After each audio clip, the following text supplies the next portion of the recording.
Sizlarni bilmadim-u, biz ukam bilan uyda urushardik-da. Uydagilar qayerdir ketsa, примерно shu bir 3 sekunddan keyin sразу urushayotgan bo'lardik biz.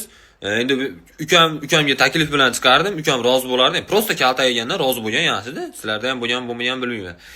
Shu ukamni o'zini himoya qiladigan kamarlari bor edi. Bilasizlarmi qanaqa kamarlari bor? Ukamni mana shu simulyatsiya qilib yig'lash, ya'ni qo'l usti yemasa ham yig'larish degan yo'nalish bo'yicha ukam o'zini kamarini himoya qilardi. Yana undan tashqari 70 yillik obro'ni bitta gap bilan ko'chada birovlarning oldida yerga tushirib qo'yish degan yo'nalish bo'yicha keyin undan keyin haligi qaysidir siringizni bilib qolib, uni sir saqlamaslik yo'nalishi bo'yicha ham ukam. Bu yerda men aka bo'lib turib, meni ham himoya qiladigan yo'nalishlarim bor.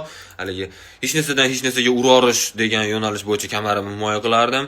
Undan tashqari dadam buyurib ketgan ishlarni ukamga qildirish degan yo'nalish bo'yicha ham kamarimni himoya qilardim. Jang yo ukam yig'lab meni tishlab olguncha, yo qaysidir sinib ketguncha bo'lardi.